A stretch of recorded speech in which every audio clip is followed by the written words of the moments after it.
Okay, and here we are having a look at the book haul from the top down, just so you can get a good look at the beautiful art that is on all of these hardback covers.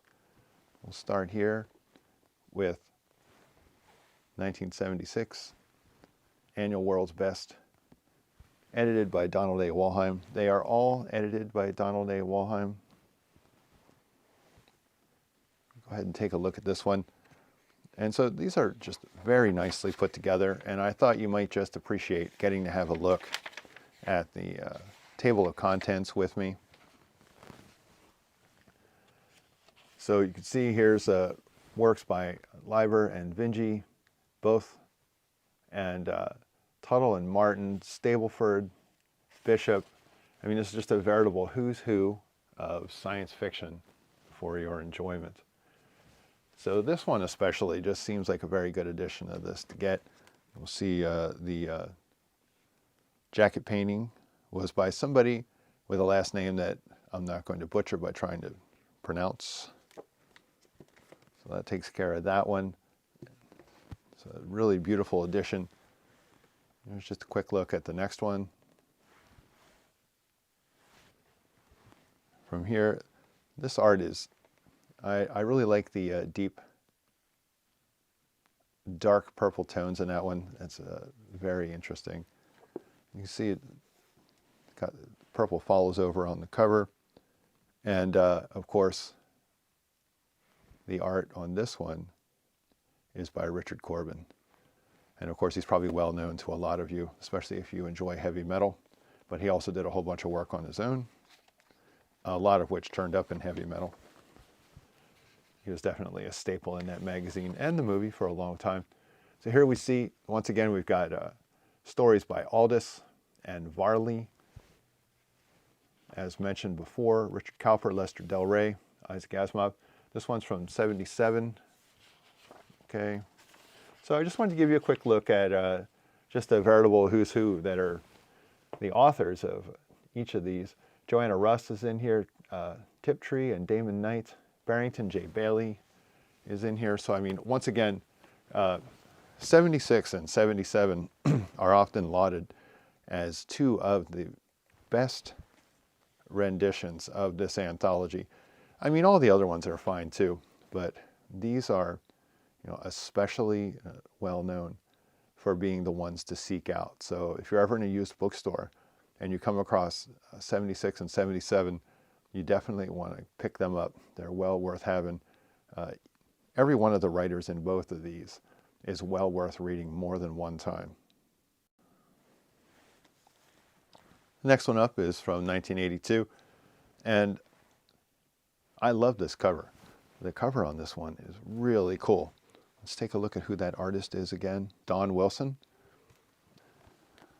The blue and orange complementary color scheme that I enjoy so much, and as I recall, that was a favorite color scheme used often by Sid Mead, although his specific blue that he liked was Chernkov radiation blue, and he liked to mix that with burnt orange.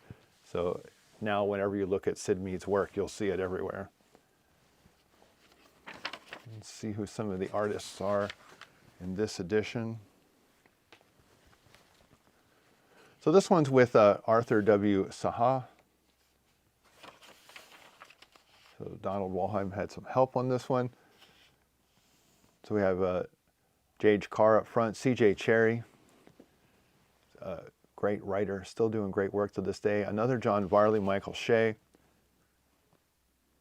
Oh, Somtow is in here. Okay. I was just looking at some of this person's work recently. James Tiptree, once again. There's a pseudonym.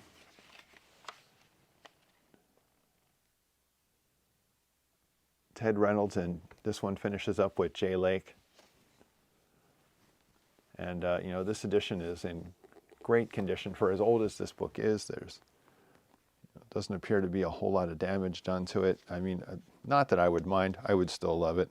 It doesn't really, it's not really too much of a factor for me, but that one did turn out nicely.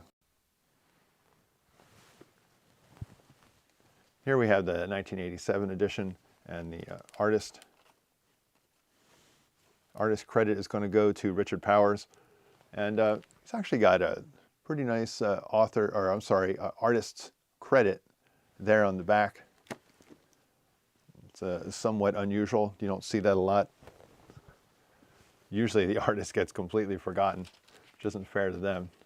And I mean, this is kind of this is not a bad work of art. I've seen Richard Powers do more amazing stuff than this. In fact, the 1988 cover is, I think is even better.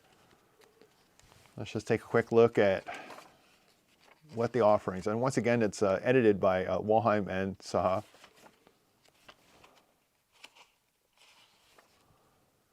So we have Permafrost by Roger Zelasney. You just can't go wrong with Zelasney. He's so good. Pat Cadigan. There's Doris Egan is in there. Lucis Shepard. I'm trying to see if anyone else really sticks out as someone I might be aware of or who I've read in the past. So there's Tanith Lee is on deck there with Howard Waldrop. Always great. Robert Silverberg and Damon Knight. So I mean, this one finishes really strong. This would be another good one to get. I mean, honestly, they're probably all good ones to get. So here we go with 1988. Now this is Richard Powers cover art once again.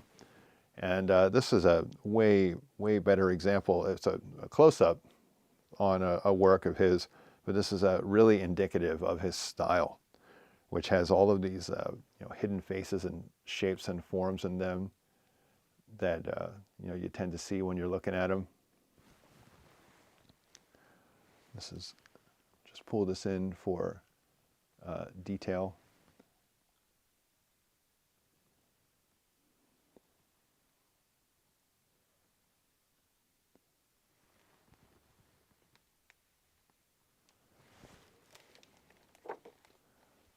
And you can see that he's credited on the back there as well.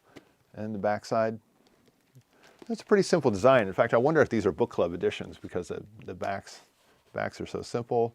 I don't see anything about a book club edition. That doesn't mean it isn't a book club edition. I'm just not noticing that it says it. Oh, there it does say it, book club edition. I thought so. I mean, only because it's the way the backs are done here, and it's only just occurring to me. It's not important. So the 1988 issue doesn't have table of contents. I mean, who the hell makes a book without a table of contents? That's just a disservice to everybody who's involved in the book. But I don't recognize any of the particular titles hanging up there. I mean, maybe you're supposed to read the introduction and then you will get to who's in there. But I see here that the first story is by Robert Silverberg, so it's off to a good start. And then who wrote? Maybe we can just get a quick look here and see who wrote the final story, because it's always good to finish strong. Don Sakers, and I got to say I've never heard of Don. That's okay, he's still more famous than I am. Next up is the 1989 edition, and this one's really colorful compared to the other ones. That red is very striking. And again, this is jacket art by Richard Powers, and I guess this far along they decided to really go all out with the credit. That's nice. I don't think Frazetta ever got that much credit on jacket art. So that's pretty good, because I think by 1989, Richard Powers was like the granddaddy of science fiction cover art. So this one has a special introduction by Isaac. So here we have that's listed there. The special introduction is listed there for 1989. And I'm trying to think, where was I in 1989? In 1989, I was living in northern Japan in the U.S. Air Force. So I wouldn't have had access to this book back then. So here we have David Brin, Stephen Gould. You know, I wonder if that's Stephen J. Gould who wrote that book, The Helm. You know, I remember reading The Helm. I was really excited when I saw that this book came out, and I read it in a hurry because it revolved around martial arts, and I've been involved in martial arts all my life, so it turned out that this culture that went to this other planet had this thing called the Helm, which was this helmet that was kept up on a mountaintop or something, some place where it was really hard to get to, if I'm recalling it correctly. And it was not for youngins to be putting it on and things like that. But, this kid, of course, breaks the rules, climbs up and puts it on and develops, this extraordinary talent in Aikido, so that he's somewhat like O-sensei. It sounds a little silly talking about it, but so it makes this kid into a super badass. I mean, it's a wonderful fantasy idea. God, I would love to put on a helmet, get exposed to whatever the helmet does, and then be as good as Huang Li at the height of his career. That would be awesome. So anyway, we have another story here by John Shirley, who was definitely an early adopter of the cyberpunk movement, but wrote a lot of other great stuff.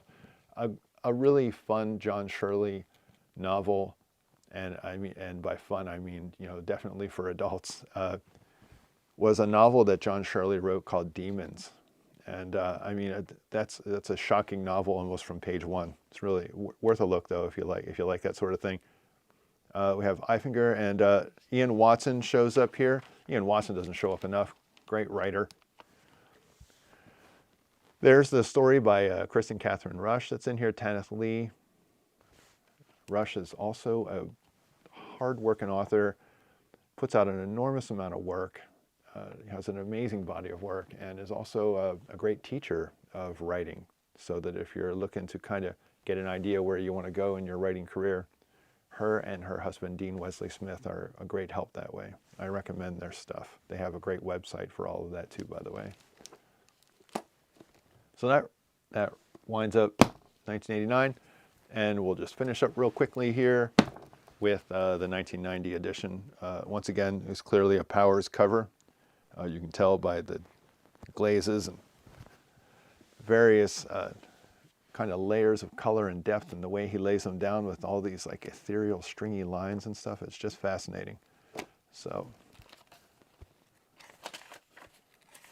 and I mean, by 1990 it's actually looking a little dated, but of course if you like the new wave, you're not really worried about that. So we give proper credit here. Once again, it's Donald Wollheim along with Arthur W. Saha writing. It's 1990 for this one. So Alphas by Benford, Stableford, Aldous, another Silverberg story, James Morrow, another Barrington J. Bailey. In fact, that's Death Ship. I've heard about that one. I think I'd like to read that one. I might read that today. Lisa Tuttle's in there. Another Silverberg. Can't get enough Silverberg, apparently.